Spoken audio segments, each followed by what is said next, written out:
the last one in the office, an intern drowning in a sea of spreadsheets and lukewarm coffee. The silence was the thick, heavy kind you only get late at night in a skyscraper, punctuated by the soft hum of the fluorescent lights and the distant, muted horn of a car somewhere down below. Everyone had clocked out hours ago, leaving me alone with the ghosts of deadlines past.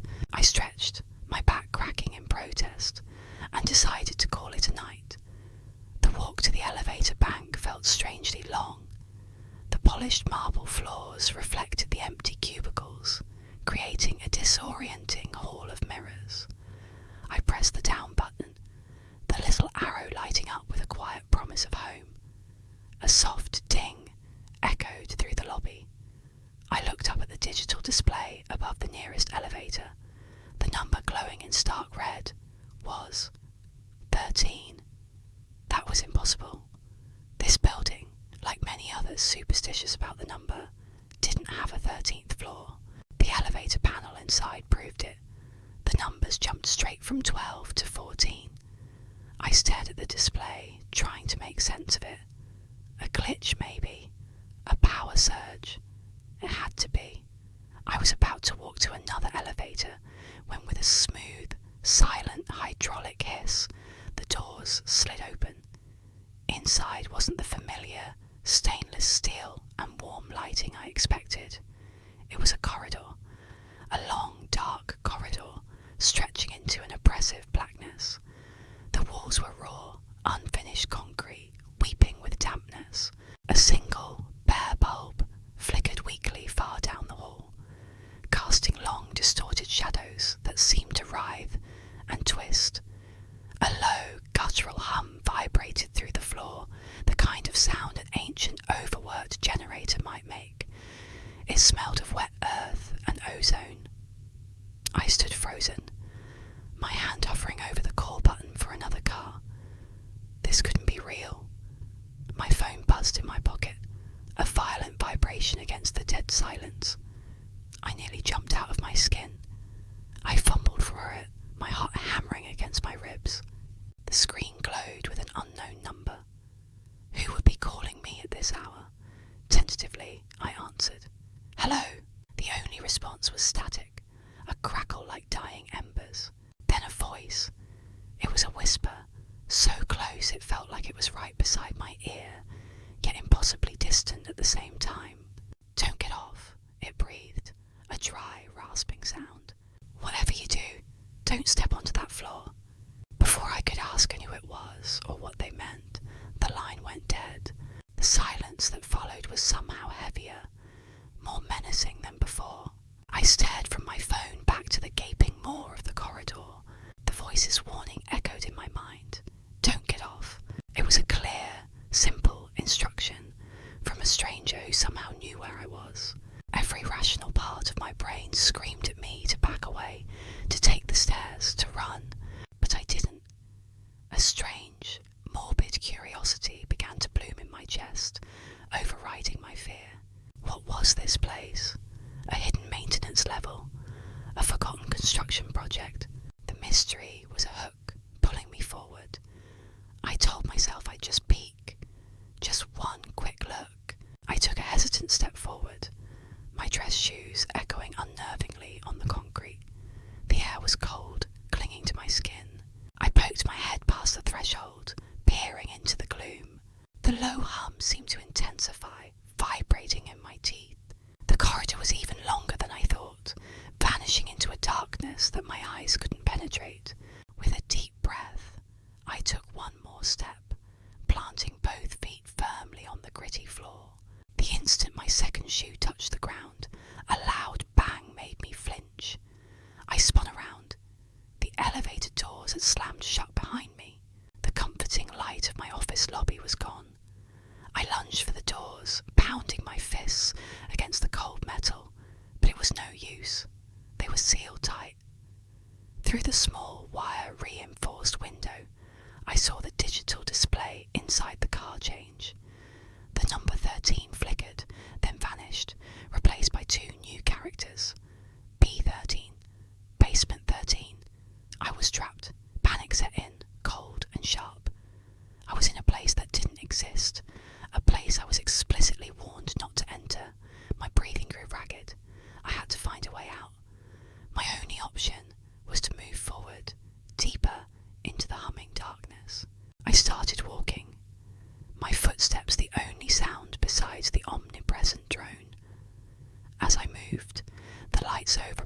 began to flicker on, one by one, illuminating the path just a few feet ahead of me, and then plunging the space behind me back into darkness.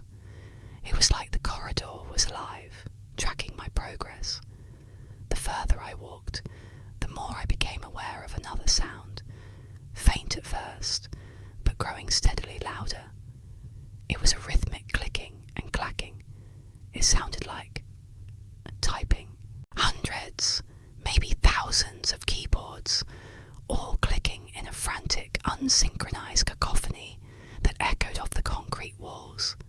The sound was maddening, a hive of unseen, frantic activity. Up ahead, a break in the monotonous concrete wall appeared. It was a door, old and wooden, with a frosted glass panel. Faded black letters were stenciled across it. Records Room 13. The typing seemed to be coming from behind it. My hand trembled as I reached for the cold brass knob. It turned with a creak that seemed deafeningly loud. I pushed the door open and stepped inside. The typing noise stopped instantly. The room was vast, filled with towering rows of dusty metal file cabinets that stretched up into the shadowy ceiling. It was a library of forgotten information, coated in a thick layer of grime. The air was stale, thick with the smell of old paper and decay. In the centre of the cavernous room, one single cabinet drawer was pulled open. It was an invitation. I walked towards it, my steps echoing in the sudden, profound silence. A small yellowed label was affixed to the front of the open drawer. My blood ran cold when I read the name neatly typed on it. It was my name. Inside were photographs. High-resolution, glossy photos of me. At my desk, tonight. One showed me stretching, another showed me walking to the elevator. Or something had been watching me. I burst out of the records room and sprinted back down the long corridor, the lights flickering off behind me, chasing me, swallowing the path in darkness. The frantic clicking of keyboards started again, louder this time, 1,000 tiny hammers chipping away at my sanity. I didn't look back. I just ran towards where the elevator should be, praying it would be there, praying for a way out. The elevator. The doors were standing wide open waiting for me. Relief, pure and overwhelming, flooded my senses. I stumbled the last few feet, gasping for air, ready to throw myself inside and slam the closed door button until my finger broke. But I skidded to a halt just before the threshold. There was someone inside the elevator. It was a man, his back to me at first, but then he turned slowly. He was wearing my suit, my tie. He had my face, my tired eyes, my messy hair. It was me, a perfect, identical copy of myself. The doppelganger offered a faint, knowing smile. It didn't reach his eyes. "I covered your shift," he said, his voice a calm, flat replica of my own. Before I could scream, before I could even process what was happening, the stainless steel doors slid silently shut, sealing him inside and leaving me in the suffocating darkness of B13. The light was gone. Through the small window, I watched the elevator ascend. On my phone, a new notification lit up the screen, a security alert from my work app. It was a camera feed from the main lobby downstairs. It showed me, or the thing that looked like me, stepping out of the elevator, swiping a badge, and walking out the front doors into the pre-dawn light. The timestamp on the video read 6:00 a.m. the next morning. I don't know how long I was trapped on that floor. Days, weeks. Time has no meaning in the dark. Eventually the elevator returned. It was empty.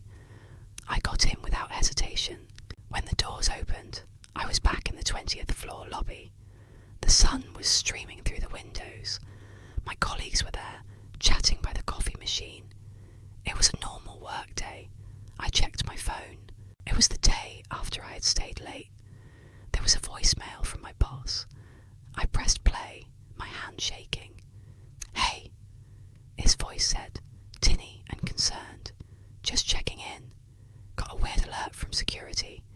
said your badge was used to exit the building at 3:13 a.m. 2 nights ago. You weren't in the building then, were you? I ended the call, a cold sweat breaking out on my forehead. I still go to work in that building. I take the stairs now, and every time I pass the elevator bank, I can't help but glance at the digital display, terrified I'll see that impossible number glowing back at me, because I know what's down there. I know who covered my shift, and I know you should never, ever press the button for the unlisted floor. Thanks for listening. If you enjoyed this story, be sure to subscribe for more. Stay safe out there.